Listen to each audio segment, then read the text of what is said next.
2024년 12월 12일 목요일 아침입니다. 오늘은 누가복음 1장 57절로 66절 말씀을 통해서 믿음으로 전통을 넘어서라, 이런 제목으로 말씀 묵상의 은혜를 나누겠습니다.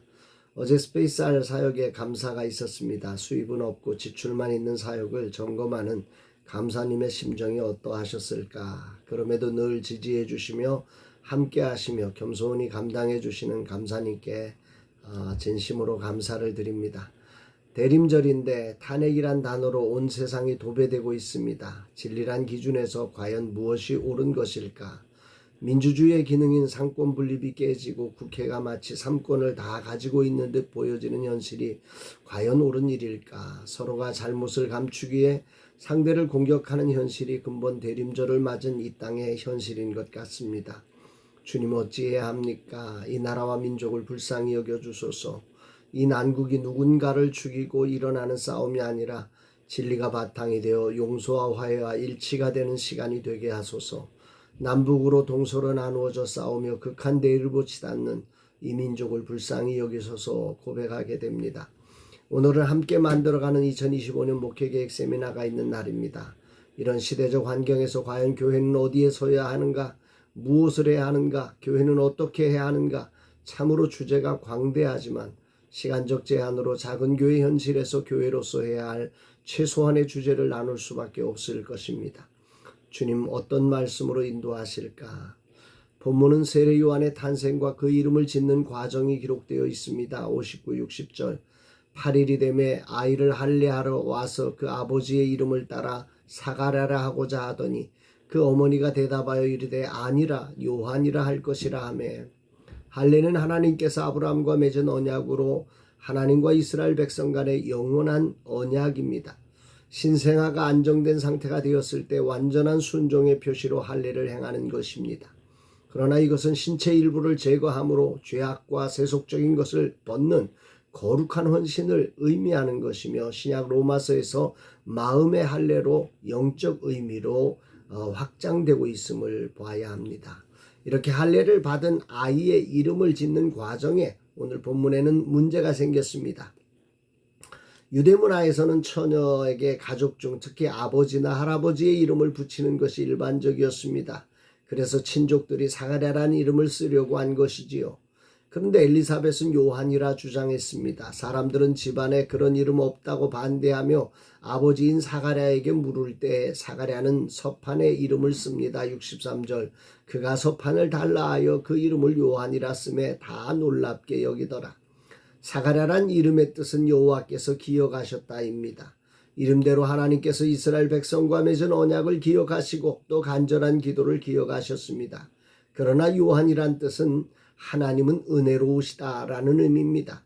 이것은 하나님의 구속계획과 사명을 담은 이름입니다. 사가랴라는 천사가 한 말을 기억하면서 아내에게 말을 하지 못했지만 분명하게 이 사실을 전달했습니다. 글로써 전달했겠죠. 아내에게 말을 못하니까.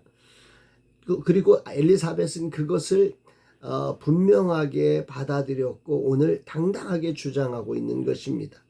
말 못하는 사가랴에게 모든 시선이 이제 몰려질 때 사가랴는 또 분명하게 순종해서 이스라엘의 전통을 넘어 하나님의 약속이 은혜로 성취됨을 지금 선언하며, 이 아이의 이름은 요한이라, 하나님의 말씀대로 요한이라, 이렇게 증언하고 있는 것입니다. 이 전통을 넘어 하나님의 새로운 시대를 열어내는 일이 그런데 말처럼 쉽지가 않습니다. 집안의 전통을 깨는 그런 이름은 안 돼 하며 얼마나 반대가 심했을까요? 사가랴는 말도 못하는데 당대 발언권이 별로 없던 여인이 요한이라 주장하는 것이 이게 보통 일이 아닙니다. 오직 천사가 전해준 하나님의 말씀을 믿음으로 이제 은혜의 시대가 열렸음을 선언한 엘리사벳과 사가랴의 헌신을 이 아침에 그래서 깊이 묵상하게 됩니다. 그러자 놀라운 일이 벌어지지요. 64절. 이에 그 입이 곧 열리고 혀가 풀리며 말을 하여 하나님을 찬송하니, 하나님은 사가랴의 입을 열어주심을 통해 이 이름이 맞는 이름임을 주변의 모든 사람에게 분명하게 알려주신 것입니다. 사람들은 두려워하며 이 아이에 대해 외칩니다. 66절. 듣는 사람이 다 이 말을 마음에 두며 이르되 이 아이가 장차 어찌 될까 하니 이는 주의 손이 그와 함께 하심이로라. 아이를 낳을 수 없이 늙어버린 가정, 그러나 하나님은 기억하시고 당신의 주권적 선택을 따라 인간의 한계를 뛰어넘어 이 가정에 아이를 주셨습니다. 그리고 구원 역사에 새로운 이정표를 찍는 사람으로 요한이란 이름, 즉 하나님은 은혜로우시다란 이름을 통해 그가 어떤 사람이 될 것인지를 분명하게 선포하십니다. 은혜의 시대를 여는 사람으로 말입니다.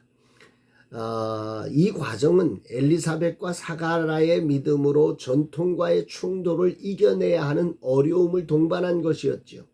엘리사벳은 천사의 소리를 듣지 못했습니다. 남편인 사가랴를 통해, 그것도 말도 안 통하는, 사가랴가 글과 몸짓을 통해 알아야만 했지만 성령의 조명 속에 이를 확신하고 주변 친척들의 무서운 눈초리와 입김을 견디며 하나님의 뜻을 믿음으로 붙잡은 것입니다. 오늘 주님은 내게 무엇을 말씀하시는 것일까? 하나님은 예수님의 길을 예비하는 세례 요한의 길을 이렇게 하나하나 세심하게 인도하셨음을 묵상하게 됩니다. 순결한 부부, 그러나 인간의 한계로 아이를 낳을 수 없는 가정, 집안의 전통으로 은혜의 시대를 열 수 없는 환경, 그러나 주권적인 하나님의 선택은 믿음을 가진 부부를 통해 그 모든 과정을 뛰어넘어 세례 요한을 탄생하게 했고 하나님의 은혜로 보내주신 예수 그리스도의 길을 예비하는 자로 분명하게 사람들의 주목 속에 태어나 자라게 하신 것입니다. 오늘이란 시대를 믿음으로 산다는 것 쉽지 않지요. 수많은 한계를 만납니다. 어제 감사를 받으며 감사님께 이렇게 수입은 없고 지출만 있는 상황에 이 일이 가능하겠습니까? 물었습니다. 감사님은 가능하다고 말씀해 주셨습니다. 이런 속에서 요한이라 외치는 믿음이 필요하지요. 하나님은 오늘도 우리의 삶에 은혜로우십니다. 사람으로는 할 수 없지만 하나님은 아실 수 있습니다. 오늘 작은교회 목회계획 세미나도 마찬가지일 것입니다. 하나님은 기억하십니다. 그리고 그분은 은혜로우십니다. 사가랴에서 요한으로 넘어오는 자리가 필요합니다.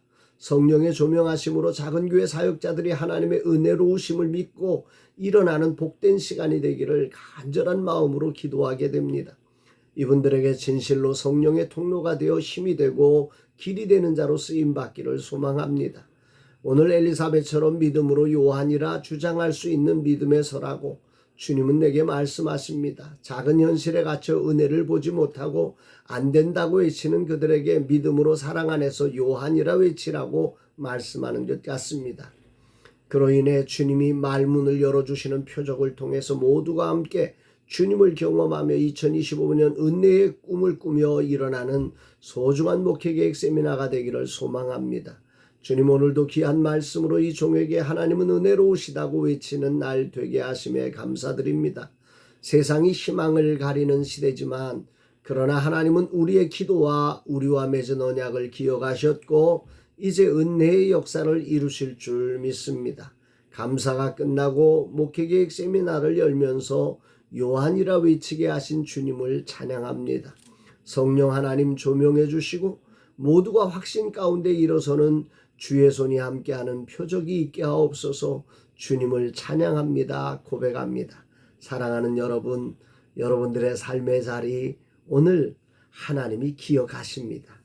그리고 하나님이 은혜의 새로운 세대를 열기를 원하고 계십니다. 이런 하나님의 거룩한 계획 속에서 우리의 믿음을 붙잡고 오늘 우리의 삶의 자리에 다가온 여러 가지 한계와 장벽과 세상의 입김 속에서 믿음으로 그 장벽을 뛰어넘는 은혜가 우리 모두에게 있기를 주의 이름으로 축복합니다. 사랑합니다, 여러분.